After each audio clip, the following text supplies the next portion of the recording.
بسم الله الرحمن الرحيم. سلام الله عليكم ورحمة الله تعالى وبركاته. qodobada ugu doorkaroon ee warkeena aad ku daawan doontaan waxaa kamid ah faahfaahin dheeraad ah oo ka soo baxaya qarax ka dhacay magaalada Jowhar. qasaaraha qaraxan inta uu gaarsiisan yahay ayaad ku daawan doontaan barnaamij wareedkayaga. daacista ka dagaalanta Soomaaliya oo war ka soo saartay isbedelka hoggaanka kooxdaasi Daacish iyana waan idin soo baahinaya. wasiir al-Cadaalah oo gacan ka taagay loolanka kursiga tiriskiisu yahay hoob 69 ee odowa kula loolamayay. xoga sir ah ayaa soo shacbaxaya balse barnaamij wareedkayaga ayaan idinkugu soo gudbin doonaa. iyo maamul goboleedyadii ugu horeeyay oo dhaqan galiyay jadwalka doorashooyinka.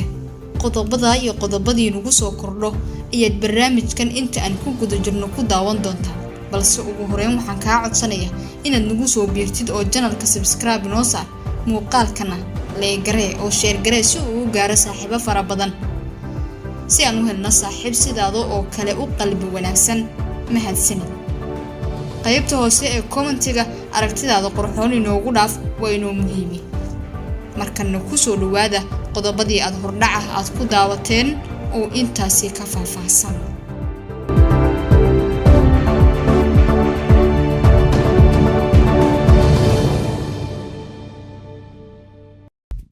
ku bilowne daawadayaasha qiimaha iyo qadarinta mudano. waxaa soo shacbaxaya faahfaahinta la xiriirta qarax miino oo ay dad u dhinteen oo goordhow ka dhacay duleedka magaalada Jowhar. wararka ayaa waxa ay sheegayaan in qaraxan ay ku dhinteen 2 ruux oo saarnaa mooto dhugdhugleyda loo yaqaano, kuwaasi oo ku wajahnaa ama ku sii jeeday magaalada Jowhar oo ka timid deegaanka Biyacade. goobta uu qaraxan ka dhacay oo ah meel u dhaxaysa magaalada Jowhar iyo garoonka diyaaradaha Maxamed Dheere ayaa bishii aynu ka soo gudubnay waxa ay miino kula qaraxday mooto bajaaj, waxaana ku dhintay dhammaan 4 ruux oo saarneed mootadaasi. xogta qaraxan waxyaabihii ku soo kordha inta aan ku guda jirno barnaamij wareedkan waan idinkugu soo baahin doonaa, ama waxaad ku daawan doontaan wararkeena iyo barnaamijyadeena xiga haddii rabweyne laga helo. markana daacista ka dagaalanta Soomaaliya ayaa war ka soo saartay isbedelka hoggaanka kooxdani Daacish. kooxda Daacish gaar ahaan faraceeda Soomaaliya ayaa ka hadashay isbedelka ballaaran ee ku yimid hoggaanka guud ee kooxdani.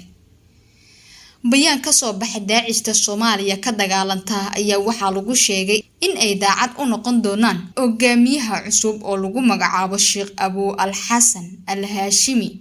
sidoo kale waxa ay kooxdani wacad ku mareen in ay laba jibaari doonaan howlgaladeeda xilli la isku diyaarinayo bisha barakeysan ee Ramadaan. fariintan oo ahayd mid gaaban ayaa waxaa sidoo kale ka soo muuqday dagaalyahano ka tirsan Daacish iyo horjoogahooda oo lagu soo bandhigay kooxda Twitter-ka.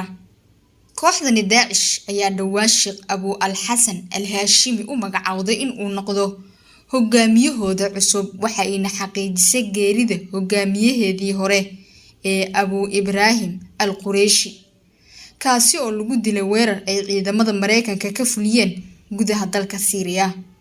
dagaalyahanada Daacish ee howlgalada Soomaaliya ayaa ku xoogan dhulka buuraleyda ee gobolka Bari oo ah halka ay ka soo duubtay fariintan loo diray hogaamiyaha cusub. inta badan dagaalyahanada kooxdani Daacish ayaa weeraro ka fuliya qaybo ka mid ah dalka, gaar ahaan magaalooyinka ay ka mid tahay Muqdisho oo ah caasimadda dalka Soomaaliya. isla barnaamij wareedkayaga ayaa daawanaysaani. markana guddiga Koonfur Galbeed ayaa soo saaray jadwalka doorashada 7 kursi ee u dambeysay guud ahaan xubnaha golaha shacabka, gaar ahaan kuwa deegaan doorashadooda ay tahay Baydhabo iyo Baraabe. guddiga ayaa sheegay in isla maanta la shaacinayo guddiyada soo xulaya ergada 7 kursi ee kala ah hoob 204 197 179 172 164 181 iyo hoob 47. qoraalka ayaa sidoo kale lagu shaaciyay in diiwaangelinta la bilaabayo 14 bishan kadibna maalinta ee 15 Maaj la qaban doono doorashada xubnahaasi. tani ayaa ka dhigan in Koonfur Galbeed ay noqotay maamul goboleedyada ugu horeeya ee dhaqan geliya jadwalkii u dambeeyay ee doorashooyinka dalka oo ah in gabi ahaanba doorashada xubnaha baarlamaanka Soomaaliya la soo gabagabeeyo 15 bishan Maaj ee sanadan aynu ku guda jirno. ilaa iyo hadda waxaa socda agajiid ku aadan doorashooyinka, waxaana ugu daran muranna ka taagan yahay doorashada ka dhacaysa magaalada Garbaharey. horey waxaa magaalada Muqdisho loogu soo gabagabeeyay doorashooyinka kuraasta gobolada waqooyi iyo kuwa beelaha Banaadir, waxaana ku soo xiga Koonfur Galbeed. doorashadan oo qaadatay muddo ka badan hal sano ayaa hadda maraysa meel wanaagsan iyadoo la gudagalayo doorashooyinka guddoonka labada aqal iyo midda madaxweynaha. isla wararkayaga ayaa daawanaysaanay markan haddii aynu eegnana loolankii ka dhaxeeyay Alcadaala iyo Odawa. wasiirka ku-xigeenka warfaafinta Soomaaliya Cabdiraxmaan Yuusuf Alcadaala ayaa gacan ka taagay loolankii uu ugu jiro kursiga xildhibaan ee hoob 69 isaga oo qirtay in looga adkaaday una hambalyeeyay Cabdiraxmaan Odawa oo hadda kursigan ku fadhiya mar kalena u sharaxnaa. inkastoo kursigan doorashadiisa aysan weli dhicin, haddana Alcadaala ayaa garwaaqsaday in rajada uu ku hanan kara ay tahay 0, taasi oo keentay in uu ka haro tartankan. Alcadaala ayaa qoraal uu soo dhigay Facebook ku yiri, waxaan halkan ugu hambalyeynaya adeerkay Cabdiraxmaan Maxamed Xuseen Odawa oo noqonaya xildhibaanka imatali doona 4 sano ee soo socota insha Allah.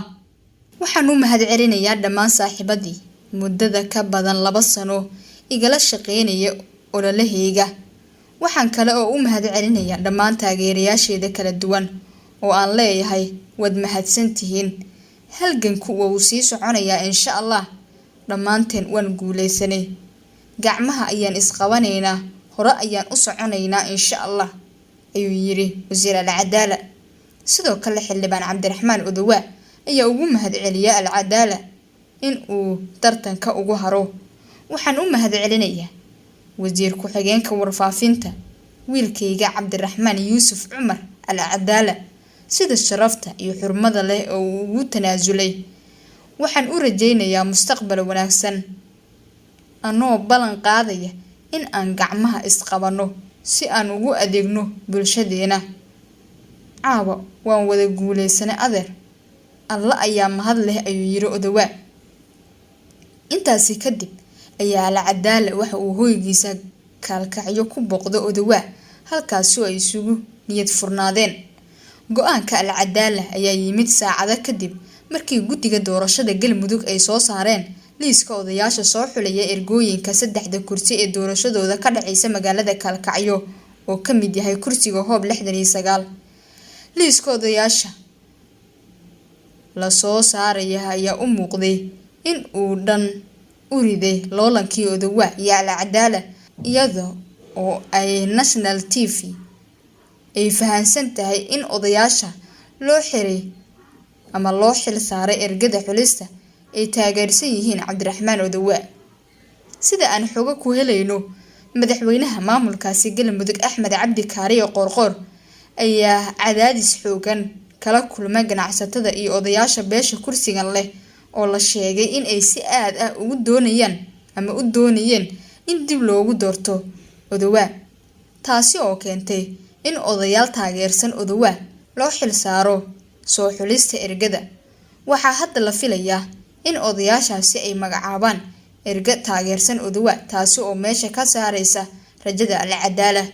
inkastoo ay odayaashu ay yihiin kuwa saxda ah, haddana waxaa hore u jiray dadaalo ay xafiiska ra'iisul wasaaraha ay ku doonayeen in odayaal raacsan Alcadaala la soo magacaabo si ay taasi ugu caawiso dhanka ergada, balse lagu guuldareystay. ugu dambeyntii aad baan kaaga mahadcelinayaa daawashada muuqaalkan. haddii aad nagu cusub tahay nagu soo biir oo channelka subscribe noo saar, muuqaalkana like garay oo share garay si uu u gaaro saaxiib sidaada oo kale. u niyad wanaagsan. mahadsanid balse daawada inta laga gaarayo muuqaalkan kiisa xiga. Rabbi idinkii nabadgeliyo.